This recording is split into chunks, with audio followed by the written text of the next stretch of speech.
بسم اللہ الرحمن الرحیم نحمدہ ونصلی علی رسولہ الکریم۔ سورہ طٰہٰ کا پہلا رکوع اور 16ویں پارے کا 10واں رکوع، اس کی میں انشاءاللہ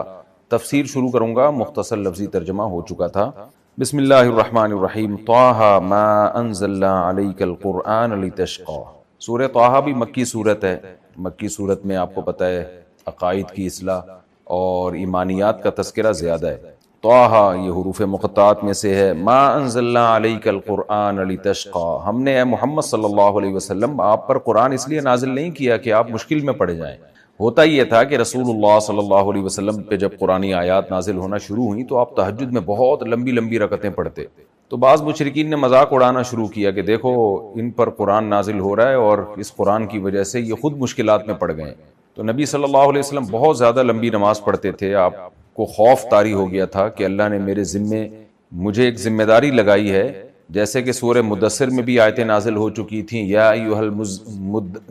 المدثر قم فانذر وربک فکبر، اور سورہ مزمل بھی نازل ہو چکی تھی، اس میں اللہ نے آپ کو تہجد کا حکم دیا۔ تو ہمارے نبی پہ خوف کا غلبہ، جس کی وجہ سے آپ بہت لمبی لمبی نمازیں پڑھتے، تو قرآن نے کہا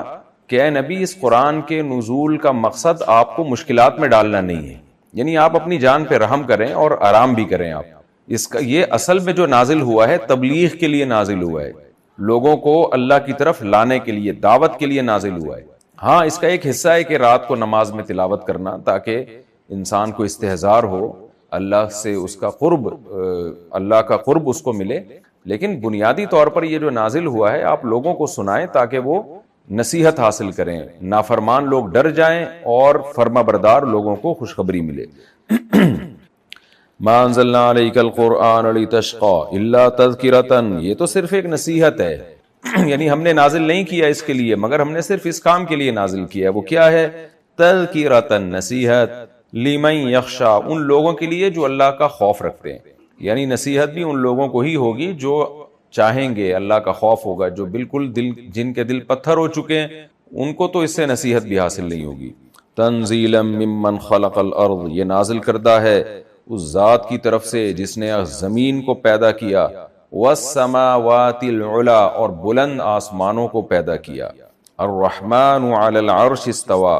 رحمان وہ ذات ہے جو عرش پر مستوی ہوا، یعنی جو تخت سلطنت ہے اللہ کا، اللہ اس تخت پہ جلوہ افروز ہوا۔ جیسے بادشاہ لوگ حکومت کے تخت پہ جلوہ افروز ہوتے ہیں اور حکومت کی باغ ڈور سنبھالتے ہیں، تو اللہ تعالیٰ بھی اس عرش پہ جو 7ویں آسمان کے اوپر ہے، جس نے پوری کائنات کو گھیرے ہوئے، حدیث میں آتا ہے نا کہ اللہ تعالیٰ کی جو تخت ہے اور اس کی جو کرسی ہے وہ پوری کائنات کو گھیرے ہوئے، تو اللہ تعالیٰ وہاں اپنی شان کے مطابق جلوہ افروز ہیں۔ کما هو لائق بشانی لہو ما فی السماوات وما فی الارض، اسی کے لیے ہے جو کچھ آسمانوں میں اور جو کچھ زمین میں، وما بینہما، اور جو کچھ زمین آسمان کے درمیان، وما تحت الثری، اور جو بھی تر مٹی کے نیچے،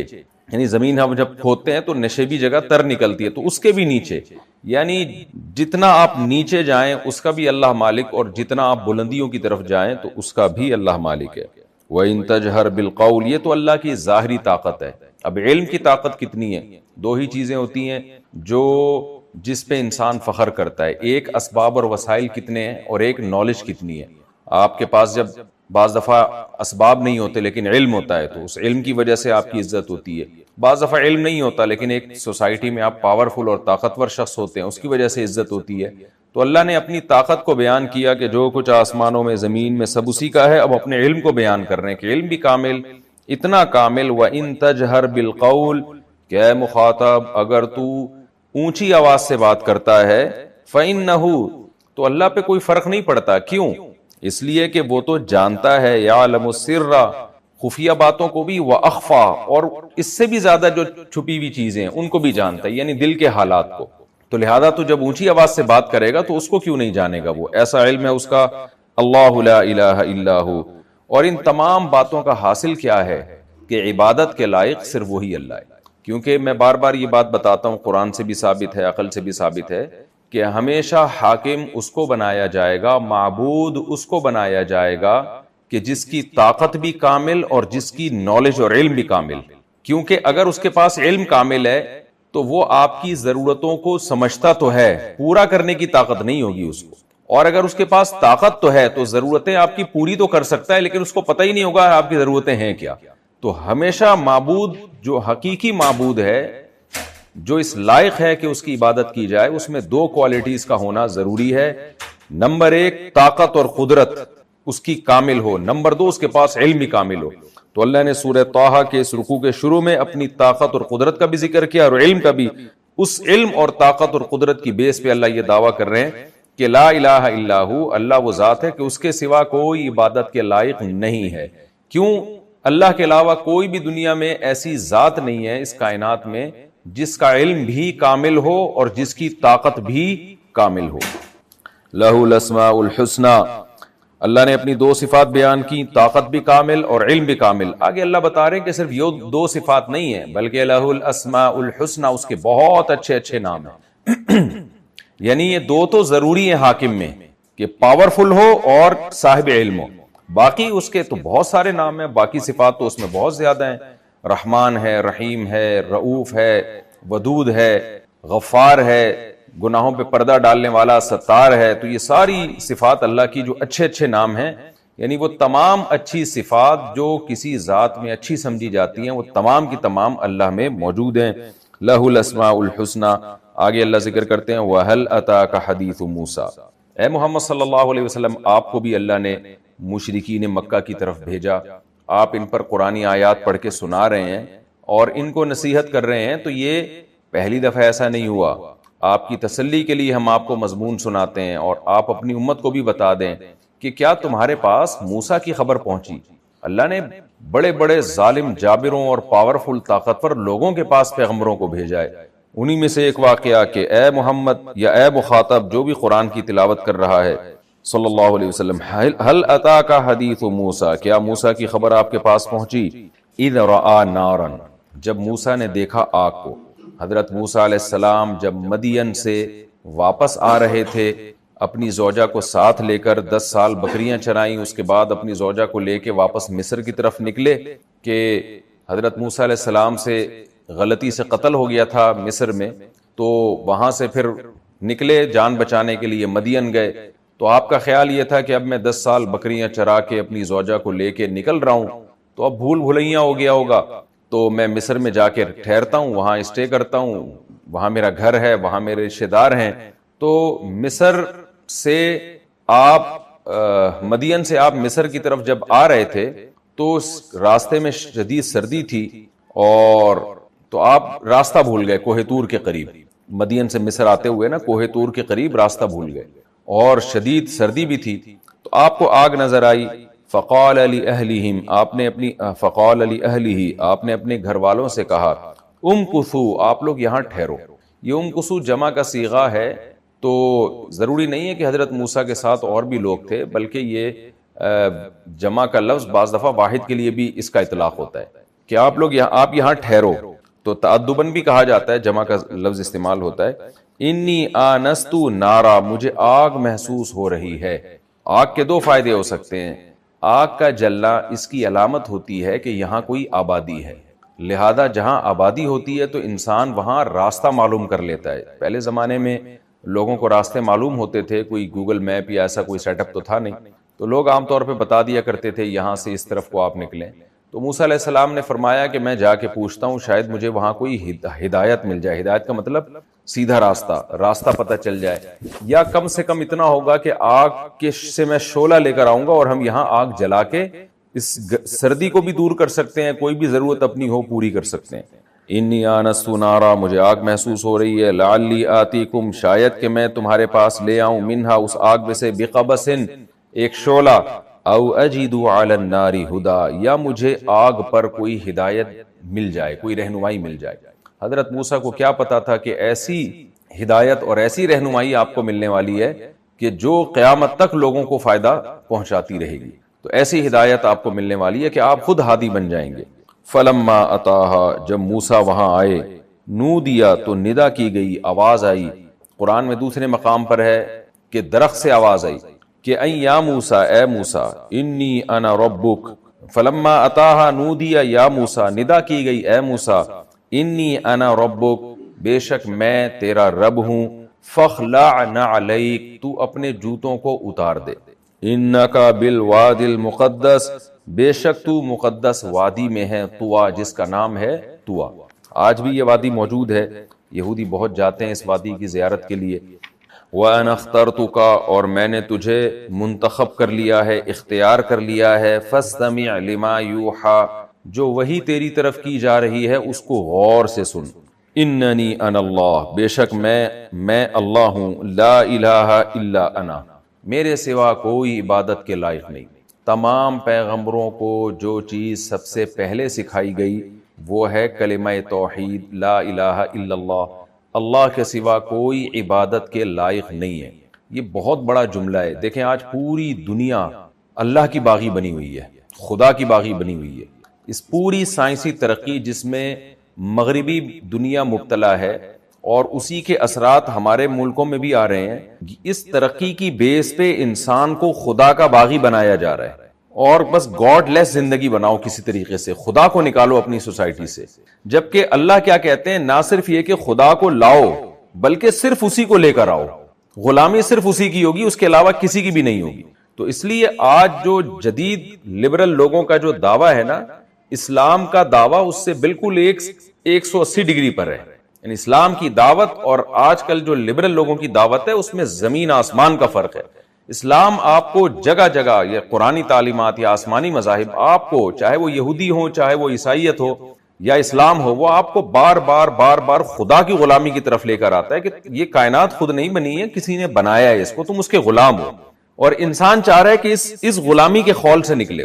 وہ اپنی مادی ترقی پہ ناز کر رہا ہے کہ ہمیں خدا کی ضرورت نہیں ہے، ہمیں جب رزق چاہیے ہوتا ہے تو ہم زمین میں بیج ڈال کے اگا دیتے ہیں، اگر ہماری آبادی بڑھ رہی ہے اور رزق کم ہو رہا ہے تو ہم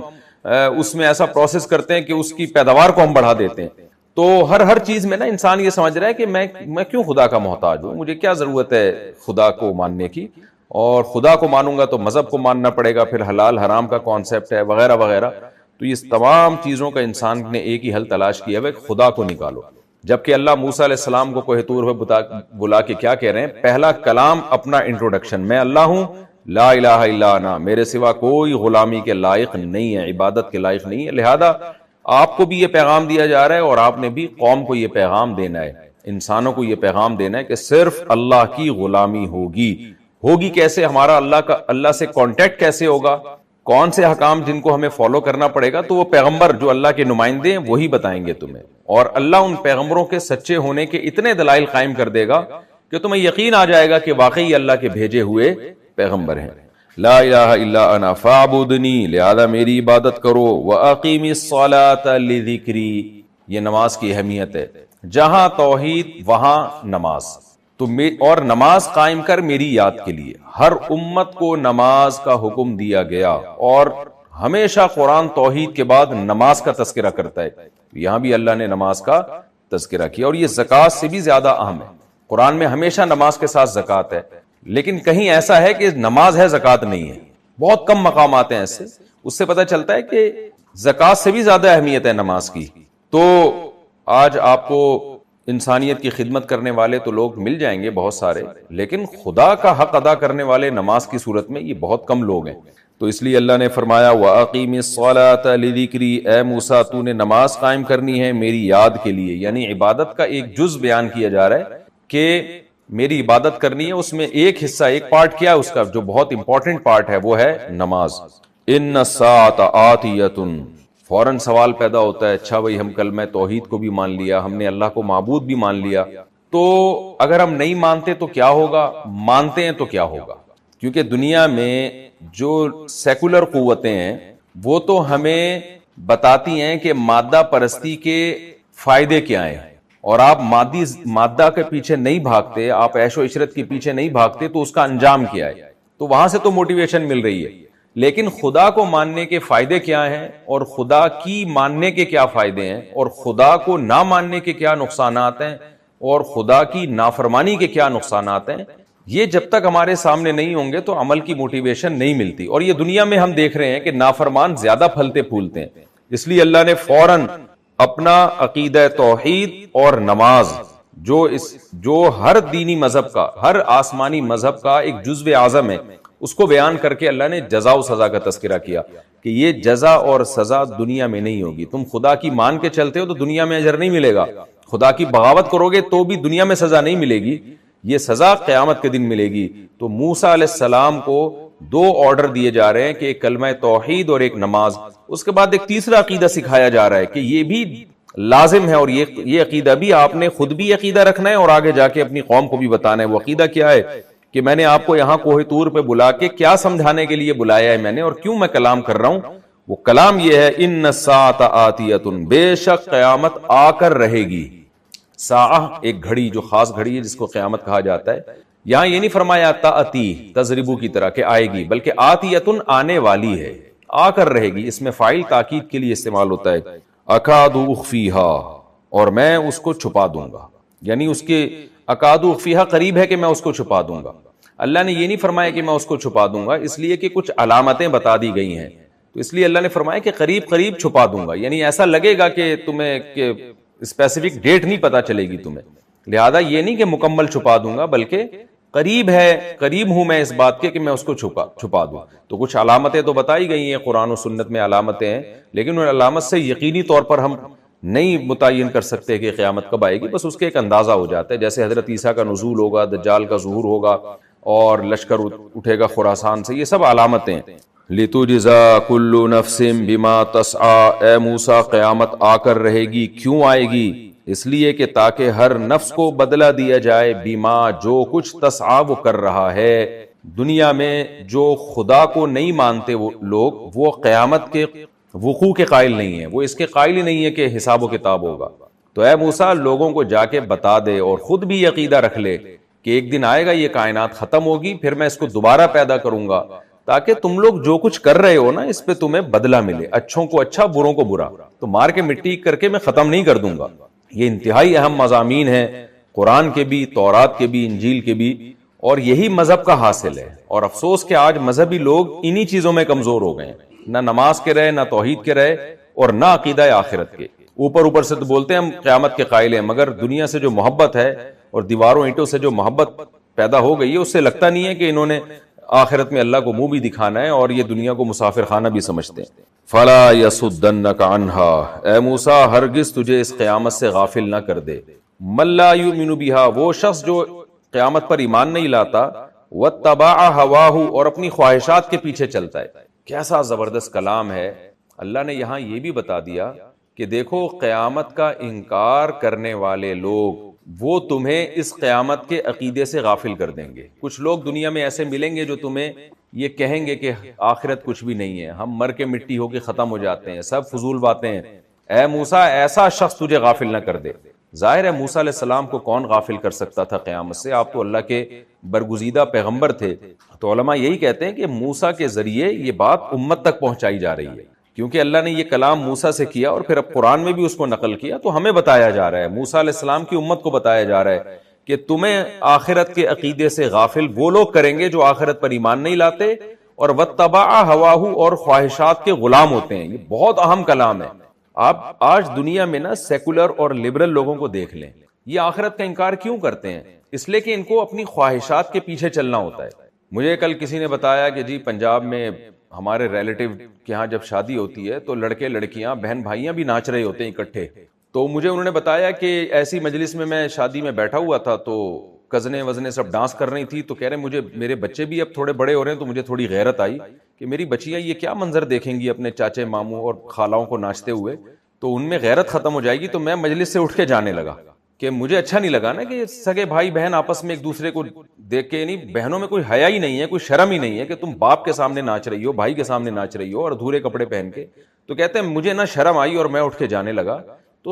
جتنے بھی اہل مجلس سے سب نے میرا مذاق اڑایا کہ تمہیں کیا ہو گیا, تم مولوی بن رہے ہو, تم صوفی بن رہے ہو, تمہیں کیا ہو گیا. تو یہ سارے وہ لوگ ہیں جو آخرت کے منکر ہیں. کیوں؟ جب آپ آخرت کو مانو گے نا تو پھر آپ کو یہ خواہشات جو ناجائز اور حرام خواہشات ہیں وہ چھوڑنی پڑیں گی. پھر مذہب آپ کو غیرت سکھاتا ہے, مذہب آپ کو حیا سکھاتا ہے, مذہب عورت کو پردے کا حکم دیتا ہے کہ وہ کزنوں سے پردہ کرے, وہ اپنے ان جو ہے نا نامحرم رشتہ داروں سے پردہ کرے. لیکن پردے میں ظاہر ہے مشکلات ہیں, آپ کی عیاشی ختم ہو جاتی ہے, آپ کے چسکے ختم ہو جاتے ہیں, آپ کی حرام انٹرٹینمنٹ ختم ہو جاتی ہے, ایک پاکیزہ ماحول وجود میں آتا ہے. تو جب بھی آپ اپنی خواہشات کی غلامی والی زندگی چاہتے ہیں نا، تو آپ آخرت کا تذکرہ سننا بھی پسند نہیں کرتے. اب کوئی اس محفل میں ان سے کہہ دے کہ ان سب باتوں کا تمہیں آخرت میں حساب دینا پڑے گا، تو فوراً مذاق اڑانا شروع کہ بھی آخرت دیکھی جائے گی، مریں گے تو دیکھا جائے گا. تو اللہ میاں نے یہاں بتا دیا کہ تمہیں آخرت سے غافل وہ لوگ کریں گے وَاتَّبَعَ هَوَاهُ، جو اپنی خواہشات کے غلام ہیں.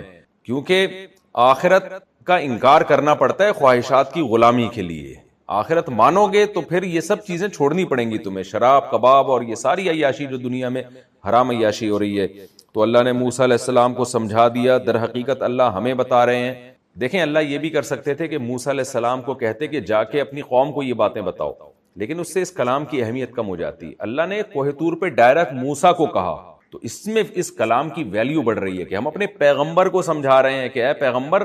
آخرت پر ایمان نہ لانے والے لوگ ایسا نہ ہو کہ تمہیں غافل کر دیں. تو سوچو جب پیغمبر کو نصیحت کی جا رہی ہے جن کی غفلت کا کوئی امکان ہی نہیں ہے، تو میں اور آپ کس کھیت کی مولی ہیں؟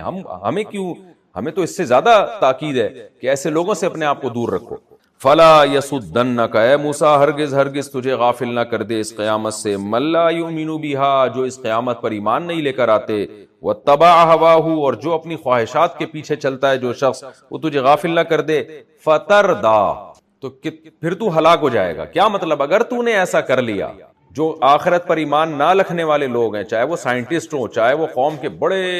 فلاسفر قسم کے لوگ ہوں، بڑے خیرخواہ ہوں، لیکن اگر آخرت پر ایمان نہیں ہے تو اللہ کہتے ہیں ایسوں کے پیچھے مت چلنا، ان سے بچ کے رہنا، یہ تمہیں آخرت سے غافل کر دیں گے. اور نتیجہ کیا نکلے گا؟ فتردا، تو بھی ہلاک ہو جائے گا. تو حضرت موسیٰ کے ذریعے اصل میں ہمیں نصیحت کی جا رہی ہے. وما تلک بیمینک یا موسیٰ، اللہ نے پہلے موسیٰ علیہ السلام کو عقیدہ توحید بتایا، آخرت کا تصور آپ کے دماغ میں ڈالا، آپ کے دل میں ڈالا، پھر اللہ نے نماز کی اہمیت بیان کی. اب اللہ آپ کو فرعون کے پاس بھیجنے کے لیے تیار کر رہے ہیں. تو اس کے لیے اللہ نے تمہید باندھی. وہ تمہید کیا تھی؟ کہ موسیٰ علیہ السلام کو مانوس کیا جائے، ان کو بتایا جائے کہ آپ کے ہاتھ پہ ایسے ایسے معجزے ظاہر ہوں گے. لہذا اللہ نے موسیٰ علیہ السلام سے کلام کیا، وما تلک بیمینک یا موسیٰ، اور یہ تیرے دائیں ہاتھ میں کیا چیز ہے اے موسیٰ. علماء کہتے ہیں جو اتنا لمبا کلام اللہ نے کیا نا، اللہ یہ بھی کہہ سکتے تھے یہ کیا ہے، اور موسیٰ علیہ السلام بھی کہہ سکتے تھے لاٹھی ہے، لیکن یہ دونوں طرف سے جو اتنا لمبا کلام ہو رہا ہے یہ حضرت موسیٰ علیہ السلام کو مانوس کرنے کے لیے، کیونکہ موسیٰ علیہ السلام پر بہت جلال تھا، وحشت تھی. ظاہر ہے اللہ براہ راست ہم کلام ہو رہا ہے تو موسیٰ علیہ السلام کی کیا حالت ہوگی اس وقت. تو موسیٰ علیہ السلام کو مانوس کرنے کے لیے، محبت کا اظہار کرنے کے لیے اللہ نے فرمایا وما تلک بیمینک یا موسیٰ، اور یہ تیرے دائیں ہاتھ میں کیا چیز ہے اے موسیٰ. حضرت موسیٰ نے فرمایا ہی عصایا، یہ میری لاٹھی ہے، اتوکئ علیہا، اس پر میں ٹیک لگاتا ہوں، واہش بہا علی غنمی، اور میں اس کے ذریعے اپنی بکریوں پہ پتے جھاڑتا ہوں، ولی فیہا مآرب اخری، اور اس کے علاوہ بھی بہت سارے کام ہیں. علماء کہتے ہیں کہ حضرت موسیٰ علیہ السلام ایک طرف جلال میں بھی تھے اور محبت کی کیفیت میں بھی تھے. تو اللہ سے جب حضرت موسیٰ نے دیکھا نا اللہ اتنا طویل کلام کر رہا ہے، تو حضرت موسیٰ نے بھی موقع غنیمت سمجھ کے بہت طول دیا کلام کو، کیونکہ موسیٰ علیہ السلام کو بھی لطف محسوس ہو رہا تھا. جو باتیں اللہ نے نہیں بھی پوچھی وہ بھی بتانا شروع کر دی. قال خذها ولا تخف، اللہ نے فرمایا موسیٰ اس کو پکڑ لے، اس لاٹھی کو، ولا تخف، اور خوف مت کر. دوسرے مقام پر ہے موسیٰ علیہ السلام جب لاٹھی قال القها یا موسیٰ، اللہ نے موسیٰ علیہ السلام سے فرمایا اے موسیٰ اس کو زمین پہ ڈال دے. فالقاها فاذا هي حیۃ تسعى، حضرت موسیٰ نے اس لاٹھی کو زمین پہ ڈالا، اچانک وہ ایک پھرتیلا سانپ بن گیا، تسعى دوڑتا ہوا. قرآن میں دوسرے مقام پر آتا ہے ثعبان مبین، بڑا اژدہا بن گیا. کہیں آتا ہے کہ پھرتیلا سانپ بن گیا، تو پھرتی میں وہ سانپ کی طرح تھا اور جسامت میں وہ اژدہے کی طرح تھا. دونوں آیتوں میں اسی طرح سے تطبیق ہے، اور قرآن میں دوسری جگہ اس کی صراحت بھی ہے. کأنہا کا مطلب گویا کہ وہ سانپ کی طرح، یعنی پھرتی میں سانپ جیسا تھا لیکن جسامت میں وہ اژدہے جیسا تھا. قال خذها، جب وہ سانپ بن کے دوڑنے لگا پھرتیلا، تو اللہ نے موسیٰ علیہ السلام سے فرمایا اس کو پکڑ لے، ولا تخف، اور خوف مت کر. کیونکہ موسیٰ علیہ السلام خوف زدہ ہو گئے تھے، اسے دیکھ کے فرار ہو گئے تھے. تو اللہ نے حضرت موسیٰ سے فرمایا آپ واپس لوٹیں اور اس کو دوبارہ پکڑ لیں. سنعیدها سیرتها الاولی، ہم اس کو لوٹا دیں گے اپنی پچھلی حالت پر، یعنی دوبارہ لاٹھی بنا دیں گے. واضمم یدک الی جناحک، اور اپنے ہاتھ کو اپنے پہلو سے چپکائیے. تخرج بیضاء من غیر سوء، کسی بیماری کے بغیر یہ سفید چمکتا ہوا نکلے گا. آیتن اخرى، یہ ایک دوسری نشانی ہے، لنریک من آیاتنا الکبریٰ، یہ دو نشانیاں ہم نے آپ کو اس لیے دکھائی تاکہ ہم آپ کو اپنی بڑی نشانیاں دکھائیں، یعنی اس کے علاوہ بھی دکھائیں یا یہی دو بڑی نشانیاں ہم نے آپ کو دکھائیں۔ تو اس کا مقصد کیا ہے؟ اذهب الى فرعون، اب آپ ان نشانیوں کو لے کے فرعون کے پاس جائیے، انہ طغی، بے شک اس نے بڑی سرکشی کر رکھی۔ یہ جی ہمارا سورہ طٰہٰ کا پہلا رکوع کمپلیٹ ہوا، اس میں موسیٰ علیہ السلام کا دلچسپ واقعہ ہے اور بڑے بلیغ انداز میں اللہ نے اس کو بیان کیا۔ میں اب اگلے رکوع کی طرف چلتا ہوں، حسب معمول اس رکوع کا لفظی ترجمہ مختصر گرامر کے ساتھ، پھر انشاءاللہ اس کی تفسیر ہوگی۔ سورہ طٰہٰ کا رکوع نمبر 2 اور 16ویں پارے کا رکوع نمبر 11۔ قال رب اشرح لی صدری، حضرت موسیٰ نے فرمایا، ربی اصل میں تھا ربی، اے میرے رب، اشرح لی صدری، شرح یشرح کا معنی ہوتا ہے کھول دینا، ہم کہتے ہیں نا اس کی شرح ہے شروحات، کسی چیز کو ایکسپلین کر دینا، صدر سینے کو کہتے ہیں۔ موسیٰ علیہ السلام نے فرمایا، اے میرے رب، میرے لیے میرے سینے کو کھول دے۔ یہ لفظ کنایہ ہے، ایک محاورہ ہے کہ میرا حوصلہ بڑھا دے، مجھے حوصلہ دے دے۔ ویسر لی امری، اور آسان کر دے، یسر یسر تیسیرن کا معنی یسر سے ہے آسان کرنا، ویسر لی امری، اور امر کہتے ہیں معاملے کو، میرا معاملہ میرے اوپر میرے لیے آسان کر دے، یعنی جو تبلیغ کا کام ہے، جو ایک میرا معاملہ ہے جس میں میں پڑ گیا ہوں، یہ میرے لیے آسان کر دے۔ وَاحْلُلْ عُقْدَةً مِّن لِّسَانِی، حل یحل کا معنی ہوتا ہے کھول دینا، گرہ کا کھولنا، حل یحل حلالا، حل یحل حلولا کا معنی ہوتا ہے نازل ہونا، اترنا، کہتے ہیں نا حلول کر گیا، یہ چیز حلول کر گئی ہے، اور حل یحل کا معنی ہوتا ہے کھول دینا، اور حل یحل حلالا کا معنی ہوتا ہے حلال ہونا۔ تو یہاں ہے احلل، واحلل کھول دے، عقدتن گرہ، عقدہ گرہ کو کہتے ہیں، عقد اس کی جمع آتی ہے، عقد ایگریمنٹ کو بھی عقد کہتے ہیں کیونکہ وہ بھی ایک گرہ کی طرح دو لوگ بن جاتے ہیں اس میں۔ واحلل عقدۃ من لسانی، لسان زبان، میری زبان کی طرف سے جو گرہ ہے کہ زبان میری پوری طرح چل نہیں پاتی، اے اللہ اس گرہ کو تو کھول دے۔ یفقہوا قولی، تاکہ یہ لوگ سمجھیں، فقیہ یفقہوا فقاہتاً سمجھنا، فقیہ سمجھدار کو کہتے ہیں نا، تاکہ لوگ سمجھیں قولی میری بات۔ وَاجْعَلْ لِي وَزِيرًا، اور بنا دے میرے لیے وزیر، وزیر کہتے ہیں مددگار کو، جو آپ کا نمائندہ ہو، مددگار ہو، تو بنا دے میرے لیے وزیر، من اہلی، میرے اہل سے، میرے یعنی ریلیٹو سے، میرے رشتہ داروں سے۔ وہ کون ہے؟ ہارون، ہارون کو، اخی جو میرا بھائی ہے، اشدد بھی ازری، ازر کہتے ہیں یہ ازار جہاں باندھا جاتا ہے نا، کمر جہاں ہم زاربند باندھتے ہیں، ازار، تو اشدد بھی، شدہ یا شدو کا معنی ہوتا ہے مضبوط کرنا، شدت سے ہے، باندھنا بھی ہوتا ہے اس کا معنی، تو اشدد مضبوط کر دے، بھی میرے بھائی کے ذریعے، ازری میری کمر کو، یعنی میری کمر مضبوط کر دے، یہ بھی کنایا ہے کہ اس کو میرا اتنا مددگار بنا دے کہ میں پاورفل ہو جاؤں، طاقتور ہو جاؤں۔ وَأَشْرِكْهُ، اور شریک کر دے اس کو، ہارون کو، فی امری، میرے اس کام میں، یعنی نبوت میں، نبوت میں اس کو میرے ساتھ شریک کر دے، کئی، تاکہ نسبحک، ہم پاکی بیان کریں، تسبیح بیان کریں تیری، کثیرن بہت زیادہ، وَنَذْكُرَكَ، اور ذکر کریں تیرا، تجھے یاد کریں، کثیرن بہت زیادہ، اِنَّكَ، بے شک تو، کُنْتَ ہے تو، بنا بصیرا، ہمارے حالات کو دیکھنے والا۔ قال، اللہ نے فرمایا، قد اوتیتا، تحقیق دے دیا گیا تجھے، سؤلک، تیرا سوال، سوال کو سؤل بھی کہتے ہیں عربی میں، سوال کا مطلب تیرا تو نے جو مانگا وہ تجھے دے دیا گیا، یا موسیٰ، اے موسیٰ، وَلَقَدْ مَنَنَّا، اور البتہ تحقیق ہم نے احسان کیا تجھ پر، علیکا، تجھ پر، مرتن اخرى، ایک اور مرتبہ بھی، یعنی ہمارا پہلا احسان نہیں ہے کہ ہم نے تجھے یہ تیری دعائیں قبول کر لی، بلکہ اس سے پہلے بھی ہم تجھ پر احسان کر چکے ہیں۔ وہ احسان کیا ہے؟ اذ اوحینا الی امک،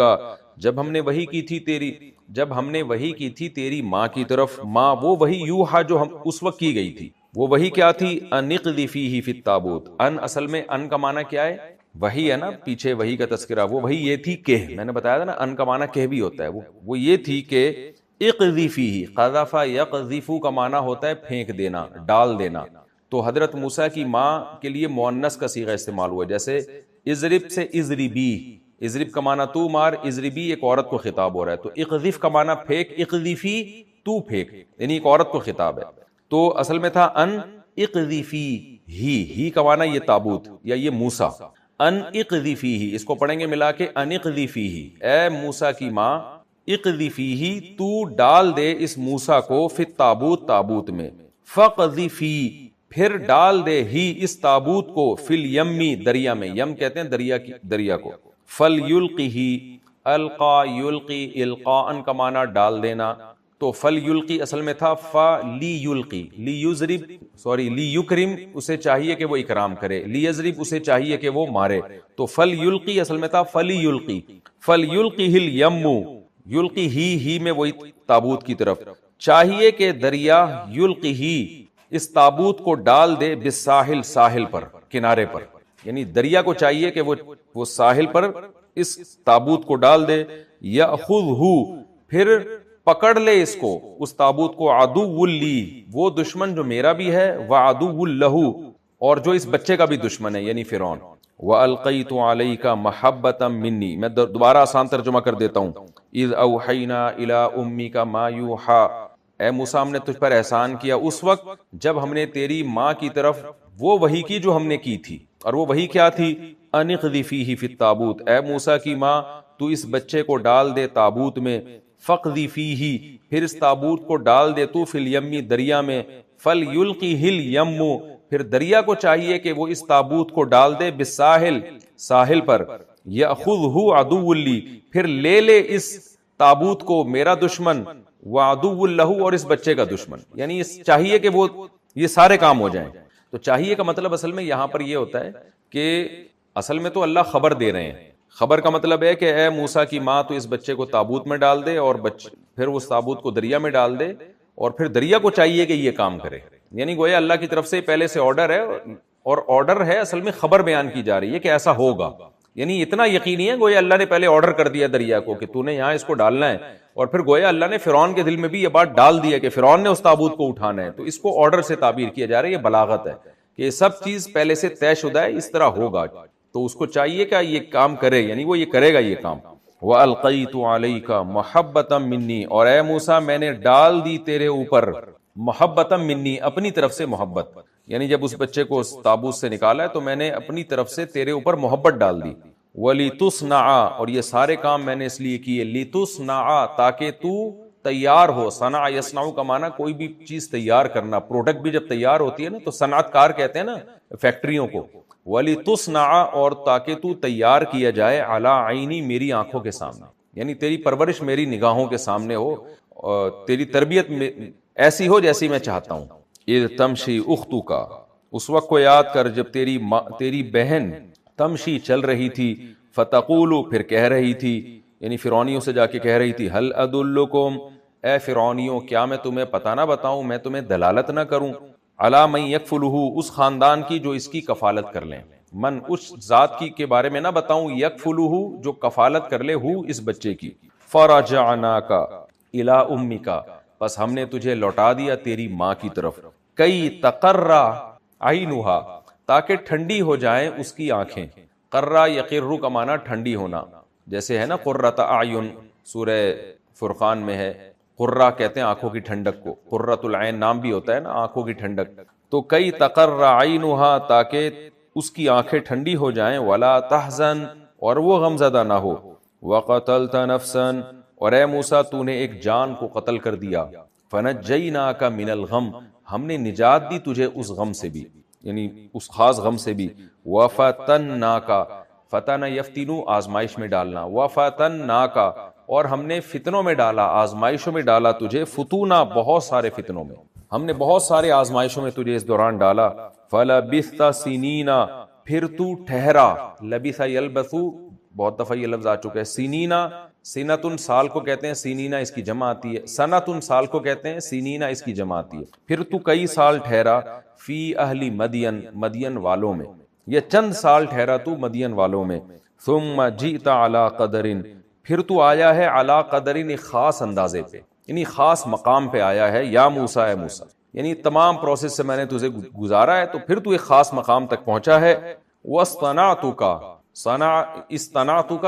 اور میں نے تجھے بنا لیا ہے، صنع یصنع صنعتن کا معنی تیار کرنا، وہی ابھی گزرا ہے نا پہلے صنعت سازی، اصطنع اصل میں باب افتعال ہے، یہ تھا استناع، تا کو تو سے تبدیل کر دیا، واصطنعتک اور میں نے تیار کر لیا ہے تجھے، لنفسی اپنی جان کے لیے، اپنی ذات کے لیے میں نے تجھے تیار کر لیا ہے، اذهب انت جا تو بھی، وَأَخُوكَ اور تیرا بھائی بھی بِآیاتی میری نشانیوں کے ساتھ، میرے معجزوں کے ساتھ، وَلَا تَنِيَا فِي ذِكْرِي وَنَا یا ینیو، اصل میں تھا وَنَا یا یونیو، پڑھا جاتا ہے وَنَا ینی، ضرب یضرب کی طرح، اس کا معنی ہوتا ہے سست ہونا، سستی کا شکار ہونا، غافل ہونا، تو اصل میں تھا وَلَا تَوْنِيَا، لا تضربا کی طرح، لا تضربا تم دونوں مت مارو، تو لا تونیا تم دونوں غافل مت ہو، سست مت ہو، تو تونیا کو پڑھا جاتا ہے تنیا، تو ولا تنیا تم غافل مت ہونا، فی ذکری میری یاد میں، یعنی میری یاد سے غافل نہ ہونا۔ اذهبا الی فرعون جاؤ تم دونوں فرعون کی طرف، انہ طغا بے شک اس نے سرکشی کی ہے، فقولا تم دونوں اس سے جا کے کہو، قال یقول قل ایک شخص کے لیے، قولا دونوں کے لیے، قولا جا کے کہو، لہو اس فرعون کے لیے، قولا لینا، لین کہتے ہیں نرم بات کو، نرم چیز کو، قولا لینا نرم بات کہو اس سے، لعلہ یتذکر شاید کہ وہ نصیحت حاصل کر لے، او یخشا یا ڈر جائے اللہ کے عذاب سے۔ قالا دونوں کہنے لگے، موسیٰ بھی اور ہارون بھی، ربنا اے ہمارے رب، اننا بے شک ہم، نخاف ہمیں خوف ہے، ان یفرط علینا، فرط کہتے ہیں پہل کر لینا زیادتی میں، یہاں مراد ہے کہ ہماری تبلیغ سے پہلے ہی یفرط علینا وہ ہم پہ زیادتی کر بیٹھے گا، فرط یفرط کہتے ہیں نا افراط اور تفریط، افراط کا معنی کمی کرنا، تفریط کا معنی کمی کرنا، افراط کا معنی زیادتی کرنا، کہتے ہیں نا فرط محبت میں پاگل ہو گیا، کیا مطلب محبت کا غلبہ ہو گیا، تو فرط یفرط کے بعد علی جب آتا ہے تو کس غالب آ جانا ہے، یعنی یہ اس کا صحیح مفہوم یہ ہوگا کہ ہمیں اس بات کا خوف ہے ان یفرط علینا کہ وہ پہلے ہی ہم پر زیادتی کر بیٹھے، او ان یطغا یا یہ کہ بعد میں سرکشی کرے، یعنی یفرط کے مقابلے میں بھائی جب یطغا آ رہا ہے نا تو طغیان کا معنی بھی سرکشی، یفرط کا معنی بھی سرکشی، لیکن فرط میں یہ معنی پایا جاتا ہے کہ پہل کرنا، تو مطلب یہ ہے کہ موسیٰ اور ہارون علیہ السلام نے فرمایا کہ اے اللہ ہمیں اس بات کا خوف ہے کہ ہماری تبلیغ سے پہلے ہی وہ ہم پہ زیادتی کر بیٹھے، یا یہ کہ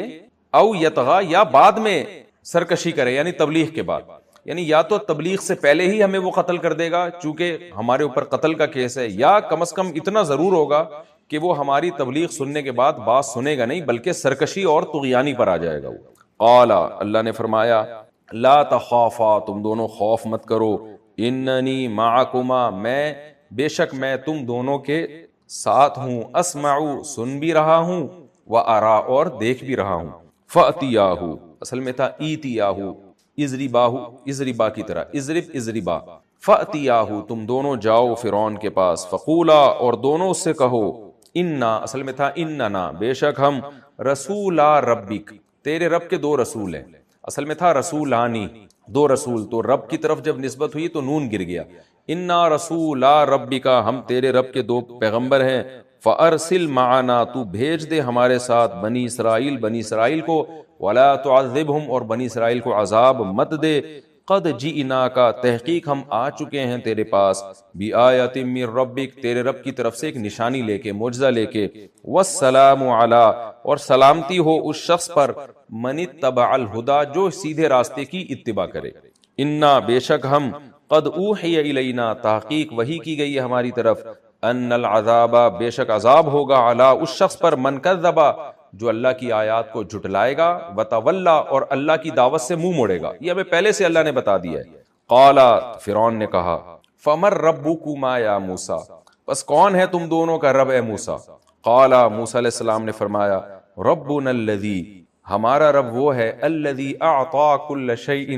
خلقہ جس نے ہر چیز کو اس کی خلق دی، خلق کا معنی تخلیق، ہر چیز کو اس کی تخلیق دی، تخلیق کا مطلب جو اللہ نے پیدا کیا ہے نا جس کو بھی، تو جس انداز میں پیدا ہوئے ہوئے ہیں تو یہ اللہ نے ان کو اس انداز میں پیدا کیا، یعنی ہر چیز کو اس نے کریٹ کیا ہے، ثم ہدا پھر اس کے بعد اس نے اس چیز کو پیدا کر کے اس کو سیدھے راستے پہ چلا بھی دیا، فطرت کے راستے پہ چلا دیا، تفسیر میں انشاءاللہ اس کی ڈیٹیل آئے گی۔ قال فما بال القرون الاولى فرعون نے کہا اچھا پچھلی بستیوں کا کیا ہوگا، بال کہتے ہیں حالت کو، ما بالو کا تمہارا کیا حال ہے آج، یعنی بالو کا مطلب تم کس کنڈیشن سے گزر رہے ہو، قال فما بال القرون الاولى قرن کی جمع قرون، فرعون نے کہا اچھا پھر پچھلی بستیوں کا امتوں کا کیا ہوگا، قال موسیٰ نے کہا علمها عند ربی ان کا علم میرے رب کے پاس ہے، فی کتاب ایک کتاب میں، لا یضل ربی نہ میرا رب گمراہ ہوتا ہے، غلطی کرتا ہے، ولا ینسا، اور نہ وہ بھولتا ہے، نسیہ ینسا نسیانن بھولنا۔ الذی، اللہ وہ ذات ہے، جعل لکم الارض، جس نے بنایا تمہارے لیے زمین کو، مہدن، بچھونا، وسلک لکم فیہا سبلا، اور چلا دیے اس نے اس زمین میں تمہارے لیے، سبل سبیل کی جمع راستے، وانزل من السماء ماء، اور اس نے آسمان سے اتارا تمہارے لیے پانی، فاخرجنا، پھر ہم نے نکالا، بھی اس پانی کے ذریعے، ازواجن، قسموں کو، من نباتن، نباتات کی، شتا، مختلف قسم کے، شتیت مختلف کو کہتے ہیں، شتا اس کی جمع۔ اب یہ بھی قرآن کی بلاغت ہے، موسیٰ علیہ السلام کی بات چل رہی تھی، درمیان میں اللہ خود آ گئے۔ بات یہ چل رہی تھی کہ موسیٰ علیہ السلام نے فرعون سے کہا وہ رب ہے جس نے زمین کو بچھونا بنایا اور تمہارے لیے اس میں راستے بنا دیے اور آسمان سے پانی برسایا۔ آگے اللہ تعالیٰ موسیٰ علیہ السلام کے کلام کو بند کر کے اپنا کلام داخل کر رہے ہیں۔ فَأَخْرَجْنَا بِهِ أَزْوَاجًا مِّن نَبَاتٍ شَتَّىٰ، پھر ہم نے طرح طرح کے نباتات اس پانی کے ذریعے پیدا کیے۔ کُلُوا وَارْعَوْا أَنْعَامَكُمْ، اور ہم نے حکم دیا کھاؤ، وَارْعَوْا أَنْعَامَكُمْ، اور اپنے چوپایوں کو بھی چراؤ۔ رعا یرعی کا معنی چرانا، جیسے رائی کہتے ہیں نا جو چرانے والا ہوتا ہے۔ إِنَّ فِي ذَلِكَ لَآيَاتٍ، بے شک اس میں بڑی بڑی نشانیاں ہیں، لِأُولِي النُّہَىٰ، عقل والوں کے لیے۔ نُہیا عقل کو کہتے ہیں، نُہا اس کی جمع آتی ہے، بار بار بتا چکا ہوں، عقل کو نُہیا اس لیے کہتے ہیں کہ ینہا عن المنکر، یہ برائیوں سے روکتی ہے عقل انسان کو، تو اس لیے اس کو نہیں کہتے ہیں، نُہیا کہتے ہیں، اس کی جمع نُہا۔ عقل والوں کے لیے اس میں بڑی بڑی نشانیاں ہیں۔ آپ کو معلوم ہے اس سے پہلے رکوع میں اللہ تعالیٰ نے کوہ طور پہ موسیٰ علیہ السلام کو بلانے کا تذکرہ کیا، پھر موسیٰ علیہ السلام کو وحی کی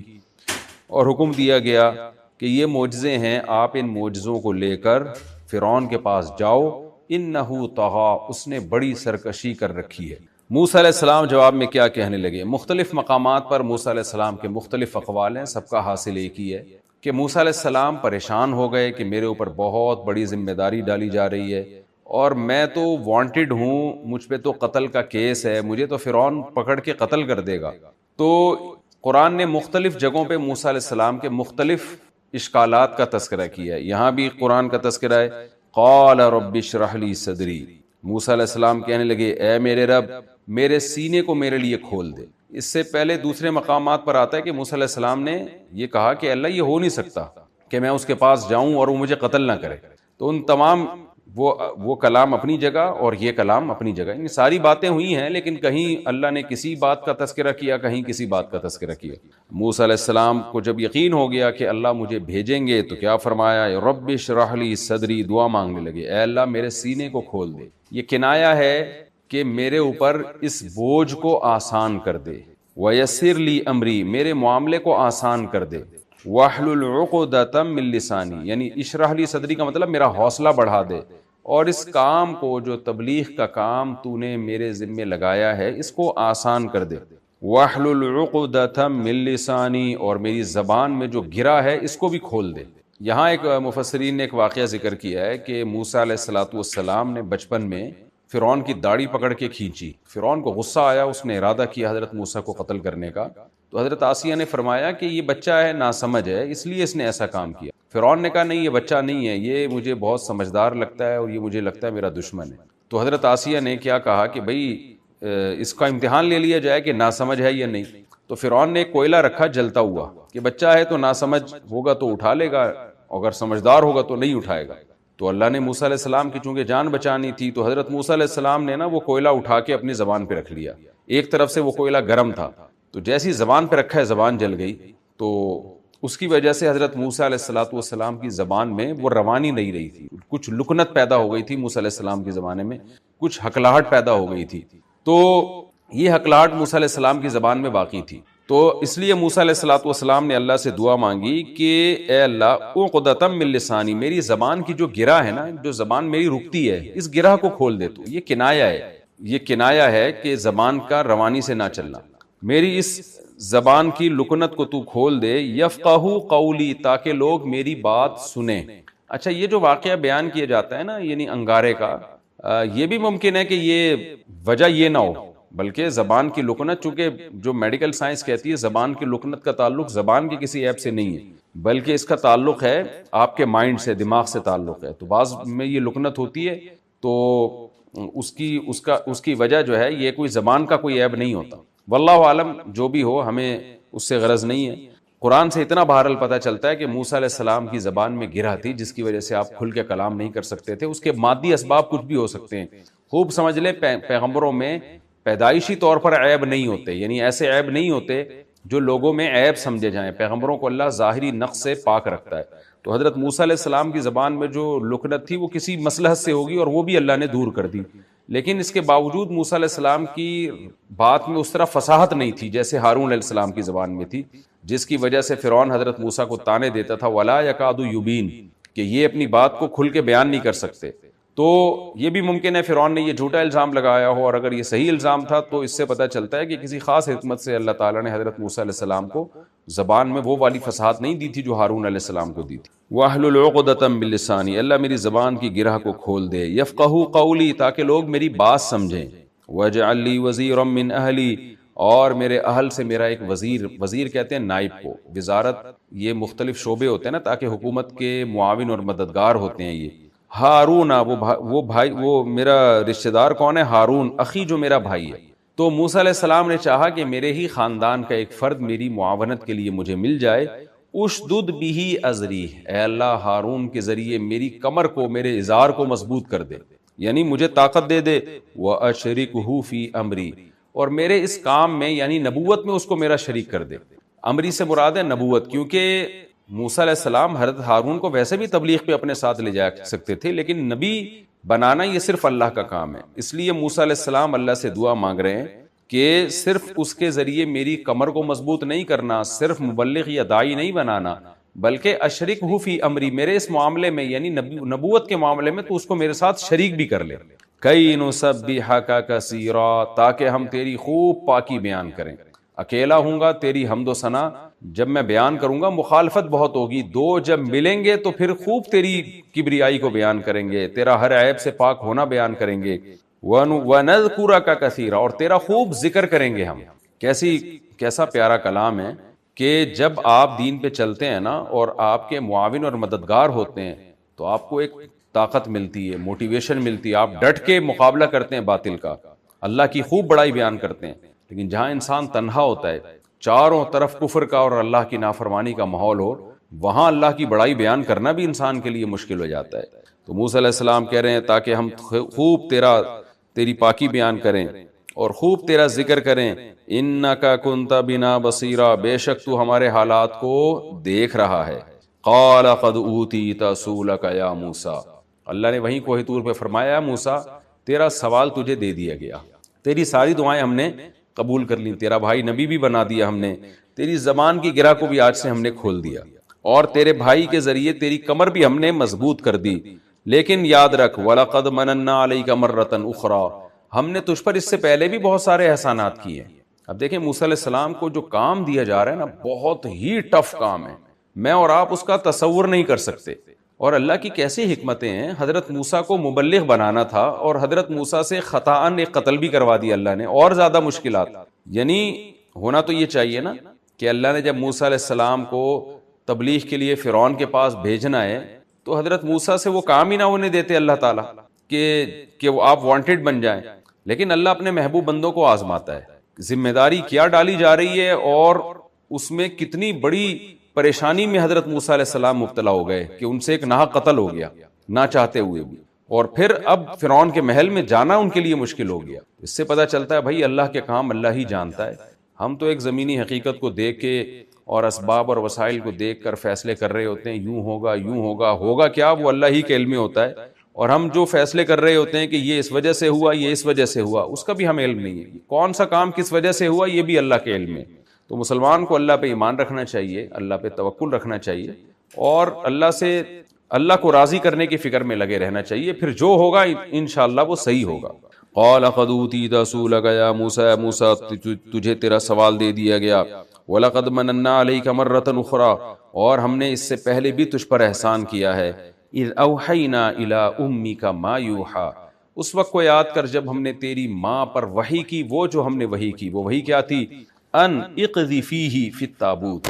کہ اے موسیٰ کی ماں تو اس بچے کو تابوت میں ڈال دے۔ تو اللہ موسیٰ علیہ السلام کو بتا رہے ہیں کہ اے موسیٰ تیرے علم میں تو تھا نہیں، لیکن جب تو ماں کی گود میں تھا اور فرعونی تجھے قتل کرنے کی کوشش کر رہے تھے، تیری ماں ڈر رہی تھی کہ فرعونی آئیں گے میرے معصوم بچے کو قتل کر دیں گے، ہم نے تیری ماں کے دل میں یہ تدبیر ڈالی کہ اس بچے کو تابوت میں ڈال دے، ورنہ ماں کا جگرا نہیں ہے کہ اپنے ہاتھ سے اپنے بچے کو تابوت میں ڈالے۔ فَقْذِفِيهِ فِي الْيَمِّ، پھر ہم نے تیری ماں کے دل میں یہ القاء کیا کہ اس بچے کو یا اس تابوت کو پھر پانی میں ڈال دے، کیونکہ ماں کے لیے یہ سارے کام بڑے مشکل ہوتے ہیں، لیکن ایک طرف ماں کو یقین ہے کہ مجھے بچے کو قتل کر دیں گے، دوسری طرف ماں کے دل میں اللہ ڈال رہا ہے کہ بھئی تو تابوت میں ڈال کے پانی میں ڈال دے، تو کہیں بھی لے جائے گا، اس کو کہاں لے کے جائے گا؟ فَلْيُلْقِهِ الْيَمُّ بِالسَّاحِلِ، اللہ کہتے ہیں ہم نے پھر دریا کو حکم دیا کہ دریا اس کو ساحل پہ ڈال دے، کنارے پہ ڈال دے لے جا کے ایک جگہ۔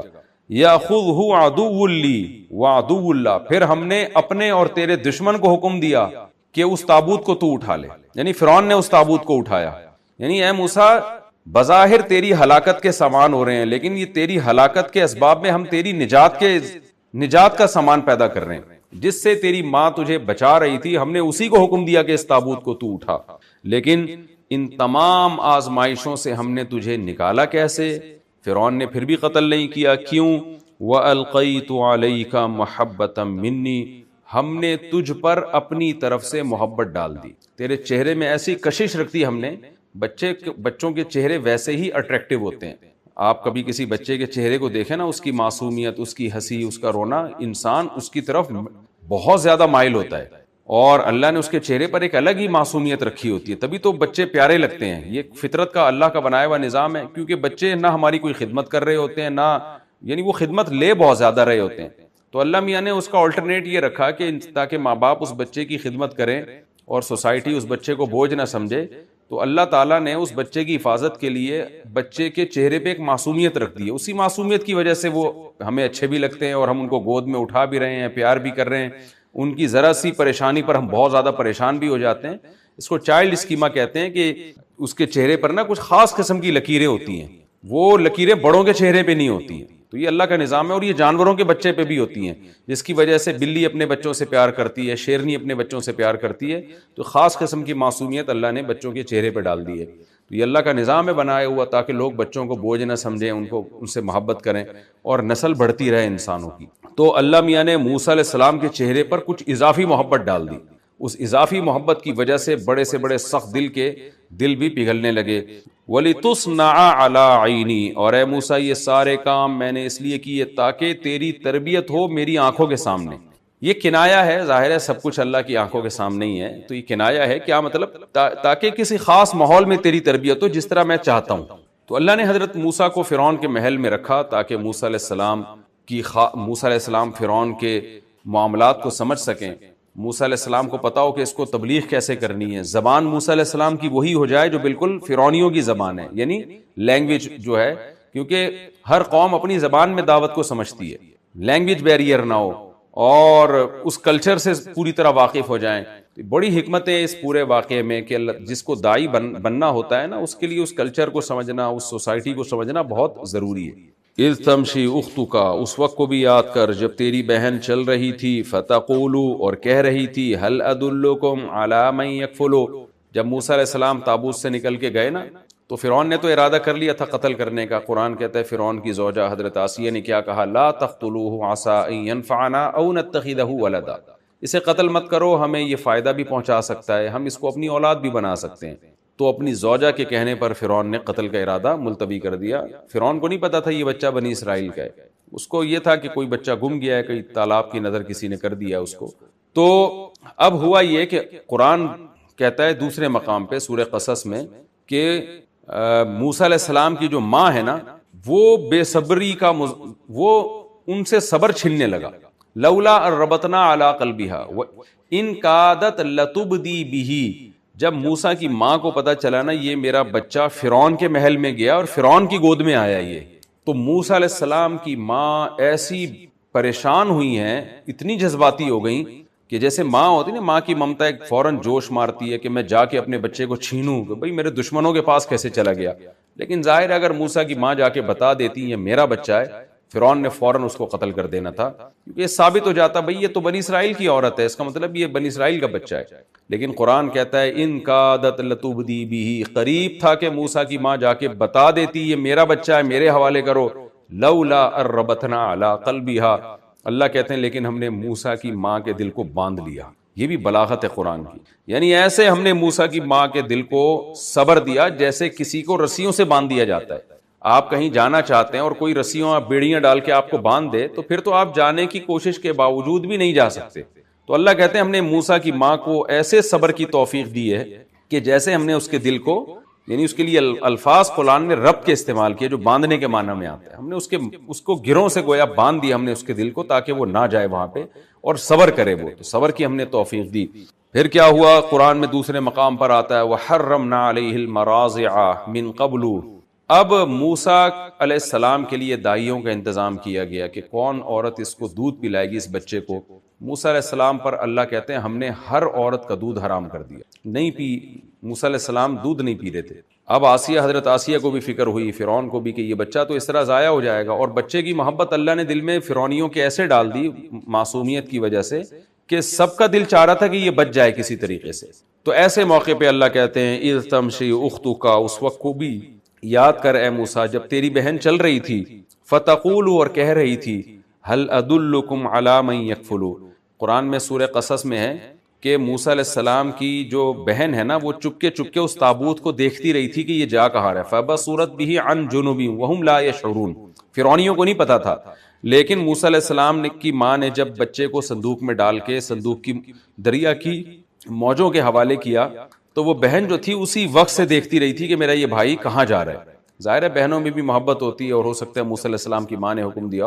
اور چپکے چپکے دیکھتی جا رہی تھی، اور جب فرعون کے محل میں پہنچا تو وہاں بھی وہ چپکے چپکے دیکھ رہی تھی سارا منظر۔ لیکن اللہ کہتے ہیں فرعونیوں کو پتہ نہیں چلا، کیونکہ اگر ان کو پتہ چلتا کہ یہ دیکھ رہی ہے تو فوراً تفتیش کرتے کہ بھئی یہ بچہ تمہارا کیا لگتا ہے جو تم اتنے غور سے دیکھ رہی ہو۔ تو حضرت موسیٰ کی بہن نے بڑی ذمہ داری سے اور سمجھداری سے یہ کام کیا کہ یہ پتہ تو چلے کہ یہ پہنچا کہاں ہے، لیکن ان کو پتہ نہ چلے کہ میں اس تحقیق میں ہوں۔ تو جب ان میں اختلاف ہو گیا بھائی یہ تو کسی ماں کا دودھ پیتا ہی نہیں ہے، کسی عورت کا دودھ ہی نہیں پیتا یہ بچہ، تو ایسے موقع پہ موسیٰ علیہ السلام کی بہن آئی اور کہنے لگی هل ادلکم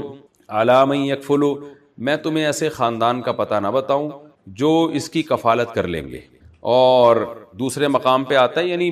اس کا مقصد یہ ہے کہ میں ایسی عورت کا پتہ بتاؤں گی کہ امید ہے کہ یہ ان کا دودھ پی لے گی۔ تو اس طرح موسیٰ علیہ السلام کی ماں کو بلایا گیا، موسیٰ علیہ السلام کی ماں نے یہ شو نہیں کیا، ایک دائی بن کے آئیں، اور جب بچے کو چھاتی سے لگایا بچے نے فوراً دودھ پینا شروع کر دیا۔ تو قرآن کہتا ہے کہ فرجعناک الی امک، اے موسیٰ میں نے تجھے تیری ماں کی طرف پہنچا دیا۔ هل ادلکم علی من یکفل، تیری بہن نے کہا میں ایسا خاندان بتاؤں جو اس کی کفالت کرے گا۔ نتیجہ کیا نکلا؟ فرجعناک الی امک، اے موسیٰ ہم نے تجھے تیری ماں کی طرف لوٹا دیا، کئی تقر عینھا، تاکہ اس کی آنکھیں ٹھنڈی ہو جائیں۔ تو یہ بھی اصل میں تجھ پر احسان تھا، تیری وجہ سے تیری ماں کی آنکھیں ہم نے ٹھنڈی کی۔ اور ولا تحزن، اور وہ غمزدہ نہ ہو، فلبثت سنین فی اہل مدین، یہ احسان کرنے کے بعد ہم نے تجھے کئی سال تو نہیں کہیں گے، سنین کا مطلب ہوتا ہے چند سال ہم نے تجھے مدین میں رکھا۔ ثم جئت علی قدر یا موسیٰ، نہیں، وقتلت نفسا فنجیناک من الغم، اس کے بعد جب تو جوان ہوا تو تجھ سے قتل ہو گیا، اس مصیبت سے بھی ہم نے تجھے نکالا اور ہم نے تجھے غم سے نکالا۔ وفتناک فتونا، اور اس کے بعد بھی ہم نے تجھے بہت ساری آزمائشوں میں ڈالا جو مدین جا کے ہوئیں، راستے میں آزمائشیں ہوئیں، اتنا لمبا سفر تھا، حضرت موسیٰ علیہ السلام کو مدین کا راستہ معلوم نہیں تھا، اور پریشانی کی حالت میں پیدل نکلے اتنے لمبے راستے کی طرف، مدین پہنچنے کے بعد نہیں پتا تھا میں نے کہاں جانا ہے، نہ کوئی روزگار ہے نہ کوئی کھانے پینے کا انتظام ہے، لیکن یہ ساری آزمائشوں میں حضرت موسیٰ صبر کرتے رہے اور اللہ آپ کے لیے آزمائشوں کو ختم کرتا رہا۔ فَلَبِثْتَ سِنِينَ فِي أَهْلِ مَدْيَنَ، تو چند سال اہل مدین میں رہا۔ ثُمَّ جِئْتَ عَلَىٰ قَدْرِ يَا موسیٰ، اس کے بعد ایک خاص مقام پر آیا ہے تو اے موسیٰ، تو اس سے ہم نے 10 سال بکریاں چروائیں، یہ ساری آزمائشوں سے گزارنے کے بعد آج تو اس مقام پر آیا ہے۔ وَاصْطَنَعْتُكَ لِنَفْسِي، اور میں نے تجھے تیار کیا اپنی ذات کے لیے، یعنی یہ سارے کام اتفاقی نہیں ہو رہے تھے کہ تجھ سے قتل ہو گیا، پھر ایک آزمائش میں آیا، اور پھر تجھے میں نے فرعونیوں کے قتل سے بچایا، اور تیری ماں کے دل میں وحی کی، یہ سارے کام ایک پروسیس کے لیے ہو رہے تھے. وہ کیا تھا کہ میں تجھے اپنے لیے تیار کر رہا تھا. اذهب انت واخوك بآیاتی، لہذا اب تو اور تیرا بھائی جا بآیاتی میری نشانیوں کے ساتھ، ولا تنیا فی ذکری اور میری یاد میں سستی نہ کرنا، میری یاد سے اعراض نہ کرنا. اذهبا الی فرعون، تم دونوں جاؤ فرعون کی طرف، انہ طغی، بے شک اس نے سرکشی کی ہے. اب یا تو اب جب قرآن کہہ رہے ہیں نا تم دونوں، تو توح طور پہ تو ہارون علیہ السلام حضرت موسیٰ کے ساتھ نہیں تھے، تو یا تو یہ کلام بعد میں نازل ہوا، اس وقت تو اللہ نے کہہ دیا، بعد میں دوبارہ وہی نازل کی جب ہارون علیہ السلام بھی موجود تھے اور دونوں کو اللہ نے کہا. لیکن غالب بات یہ معلوم ہوتی ہے کہ اللہ جو حضرت ہارون اور فرعون موسیٰ علیہ السلام دونوں سے خطاب کر رہے ہیں، تو خطاب اصل میں موسیٰ علیہ السلام ہی کی طرف تھا. لیکن چونکہ ہارون علیہ السلام کو نبوت اللہ نے دے دی، تو اب ہارون علیہ السلام بھی اس خطاب میں داخل ہو گئے. تو اس لیے خطاب تو حضرت موسیٰ سے ہو رہا ہے، لیکن صیغے جمع کے استعمال ہو رہے ہیں یہ بتانے کے لیے کہ اب اس خطاب میں حضرت ہارون بھی خود بخود داخل ہو گئے. اذهبا الی فرعون، تم دونوں جاؤ فرعون کی طرف، یعنی حضرت موسیٰ سے کہا جا رہا ہے کہ آپ بھی اور آپ اپنے بھائی کو بھی کہہ دیں کہ اب ہم دونوں نے جانا ہے فرعون کی طرف. انہ طغی، بے شک اس نے سرکشی کی ہے. فقولا لہ، آپ دونوں کو یہ آرڈر ہے کہ اس سے جا کے کہو قولا لینا، نرم بات، لعلہ یتذکر، شاید کہ وہ نصیحت حاصل کر لے، او یخشا، یا اللہ سے وہ ڈر جائے. قالا ربنا، حضرت ہارون اور موسیٰ علیہ السلام دونوں کہنے لگے، جب ہارون علیہ السلام کو یہ دعوت پہنچی اور موسیٰ علیہ السلام نے جا کے ان کو بتایا، تو دونوں بیک زبان کیا کہنے لگے، ربنا. یا یہ بھی ممکن ہے کہ یہ سارا کلام کوہ طور پر موسیٰ علیہ السلام سے ہو رہا ہو، لیکن اللہ نے الگ سے ہارون علیہ السلام پر وحی نازل کر دی ہو، کیونکہ نبی تو بنا لیا تھا. تو ادھر ہارون علیہ السلام نے بھی یہ بات کہی، ادھر موسیٰ علیہ السلام نے بھی یہ بات کہی،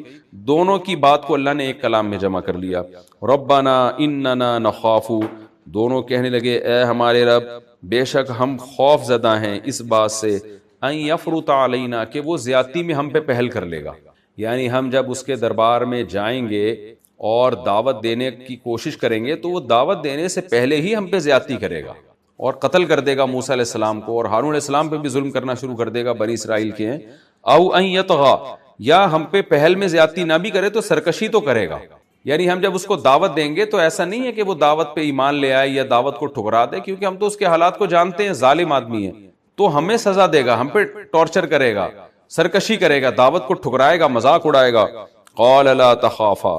اللہ کہتے ہیں میں نے کہا لا تخافا، تم دونوں خوف مت کرو، اننی معکما، بے شک میں تم دونوں کے ساتھ ہوں، اسمع، سن بھی رہا ہوں، وارا، اور دیکھ بھی رہا ہوں. مجھے سب پتہ ہے کیا ہو سکتا ہے کیا نہیں ہو سکتا. جو تمہارے ذمہ کام لگایا جا رہا ہے تم اس کام کو پورا کرو. فَأْتِيَاهُ، تم دونوں اس کے پاس جاؤ، فَقُولَا، اور دونوں جا کے اس سے کہو، اِنَّا رَسُولَا رَبِّكَ، کیسی صاف دعوت ہے جی. جاتے اس کو کیا کہنا ہے، ہم تیرے رب کی طرف سے بھیجے ہوئے پیغمبر ہیں، ہم خود نہیں آئے بھائی، ہمیں خدا نے بھیجا ہے، اللہ نے بھیجا ہے ہمیں تیرے پاس. اِنَّا رَسُولَا رَبِّكَ فَأَرْسِلْ مَعَنَا بَنِي إِسْرَائِيل، تو ہمارے ساتھ بنی اسرائیل کو بھیج دے. دو دعوتیں موسیٰ علیہ السلام اور ہارون علیہ السلام کو دی گئی تھی کہ فرعون سے جا کے کہو تیرے پاس دو آپشن ہیں، ایک تو یہ کہ تو ہم پر ایمان لے آ، ہمیں پیغمبر مان لے، اور جو شریعت اللہ ہمیں دے گا اس شریعت کو تو فالو کر، یہ پہلا آپشن ہے. دوسرے مقام پہ اللہ نے اس کا تذکرہ کیا، وَإِن لَّمْ تُؤْمِنُوا لِي فَاعْتَزِلُونِ. دوسرا آپشن یہ ہے کہ اگر تم ایمان قبول نہیں کرتے، ہمیں پیغمبر نہیں مانتے، اور وہ تمام احکام جو تورات میں مجھے ملنے والے ہیں اس کو فالو نہیں کرتے، تو دوسرا آپشن کم سے کم یہ ہے کہ ٹھیک ہے تم ایمان ہم پہ نہ لے کر آؤ، لیکن بنی اسرائیل کو ہمارے حوالے کر دو، ہم ان کو جہاں چاہیں لے جائیں، ان پہ جو تم نے ظلم کیا ہوا یہ چھوڑ دو. تو یہ کام کرو، کیونکہ بنی اسرائیل کو موسیٰ علیہ السلام چاہتے تھے سدھارنا، اس میں رکاوٹ تھا فرعون، وہ سدھرنے نہیں دیتا، وہ ظلم کرتا، وہ اپنے احکامات لاگو کر رہا تھا. تو اس قوم کو میں نجات دلانے کے لیے آیا ہوں. تو یہ دو دعوتیں تھیں، اِنَّا رَسُولَا رَبِّكَ فَأَرْسِلْ، کہیں قرآن نے یہ دونوں دعوتوں کو ذکر کیا، کہیں ایک دعوت کو ذکر کیا. فَأَرْسِلْ مَعَنَا بَنِي إِسْرَائِيل، یہاں ایک دعوت ذکر ہے، تو ہمارے ساتھ بنی اسرائیل کو بھیج دے. وَلَا تُعَذِّبْهُمْ، ان کو عذاب مت دے. قَدْ جِئْنَاكَ بِآیَةٍ مِّن رَبِّكَ، اور یہ جو ہم نے دعویٰ کیا کہ ہم تیرے رب کے بھیجے ہوئے پیغمبر ہیں، یہ خالی خلی کا دعویٰ نہیں ہے، ہوائی دعویٰ نہیں ہے، بلکہ ہمارے پاس اس دعوے کی دلیل موجود ہے. وَالسَّلَامُ عَلَىٰ مَنِ اتَّبَعَ الْهُدَىٰ، تو جو ہماری ذمہ دعوت تھی وہ ہم نے دے دی، اب جو ہدایت کو فالو کرے گا اس پر اللہ کی طرف سے سلامتی، اس پر اللہ کی طرف سے سلامتی۔ بہترین بلاغت کے ساتھ دعوت تھی۔ پھر آگے ہمیں پیغمبر بنا کے بھیجا کیوں گیا ہے، اس کی وجہ اللہ بیان کر رہے ہیں، یہ ان سے کہو انا قد اوحی الینا، بے شک ہماری طرف تحقیق وحی کی گئی ہے، ان العذاب علی من کذب وتولی، کہ جو انکار کرے گا ہماری دعوت کا اور ہم سے منہ موڑے گا، چونکہ ہم خود کچھ نہیں، ہم تو اللہ کے پیغمبر ہیں، تو وہ اللہ ہی کی دعوت سے اعراض کہلائے گا، لہذا اس پر اللہ کا عذاب آئے گا۔ جب موسیٰ اور فرعون نے، موسیٰ علیہ السلام اور ہارون نے دربار میں یہ دعوت دی نا، تو فرعون نے فوراً کہا فمن ربکما یا موسیٰ، اے موسیٰ تم دونوں کا رب کون ہے؟ اس کو کہتے ہیں صنعت اندماج۔ اللہ نے پورا قصہ درمیان سے حذف کر دیا۔ دیکھیں ابھی تو بات یہ چل رہی ہے نا کہ اللہ نے موسیٰ اور ہارون علیہ السلام سے فرمایا یہ کرو، یہ کہو، یہ جا کے بتاؤ کہ اس شخص پر عذاب آئے گا، اور جو اللہ کی دعوت کا انکار کرے گا وہ عذاب میں ہلاک ہو جائے گا۔ اب قصہ تو یوں ہونا چاہیے کہ اللہ کہیں پھر موسیٰ علیہ السلام گئے سفر کر کے محل میں داخل ہوئے، پھر محل میں جا کے موسیٰ علیہ السلام نے یہ بھی کہا، یہ بھی کہا، یہ بھی کہا۔ اس کے جواب میں فرعون نے کہا مر ربکما یا موسیٰ، اے موسیٰ کس رب کی بات کر رہے ہو جس نے تمہیں پیغمبر بنایا؟ لیکن قرآن کیا کرتا ہے کہ جو واقعات کے اہم پہلو ہیں صرف ان کو بیان کرتا ہے، اس میں بھی بڑی بلاغت ہے، تو بیچ کے سارے واقعات کو قرآن نے حذف کر دیا۔ قرآن کہہ رہا ہے اے موسیٰ آپ نے جا کے فرعون سے یہ کہنا ہے، یہ کہنا ہے، یہ کہنا ہے۔ آگے جواب میں قرآن کہتا ہے فمر ربکما یا موسیٰ، فرعون نے جواب میں کہا پھر تم دونوں کا رب ہے کون ہے موسیٰ؟ یعنی پورا قصہ بیچ میں اللہ نے حذف کر دیا۔ فمر ربکما یا موسیٰ، یہ جب انسان تلاوت کرتا ہے نا پھر اس صنعت اندماج کا جو اختصار سے اللہ واقعے کو حذف کرتے ہیں اس کا بڑا لطف آتا ہے، بڑی بلاغت ہے۔ جیسے آپ نے سورہ مریم پڑھی نا کہ اللہ نے زکریا علیہ السلام کو وحی کی کہ اے زکریا آپ کی نشانی یہ ہے کہ جب آپ کی زوجہ کو حمل ٹھہر جائے گا تو اللہ تکلم الناس ثلاث لیال سویہ، آپ 3 راتوں تک لوگوں سے بات نہیں کر سکتے، اور آپ صرف لوگوں کو تسبیح کا حکم دیں اشاروں کے ذریعے۔ اب یہاں یہ بات ہوئی، آگے قرآن کہتا ہے یا یحییٰ خذ الکتاب بقوہ، اے یحییٰ اس کتاب کو مضبوطی سے تھام لے۔ اب دیکھیں یعنی بیچ میں تو پورا واقعات ہے نا کہ پھر زکریا علیہ السلام نے ایسا کیا، پھر ان کی زوجہ کو حمل ہوا، پھر بچہ پیدا ہوا، پھر بچہ سمجھدار ہوا، پھر اللہ نے حکم دیا، لیکن یہ سارا کچھ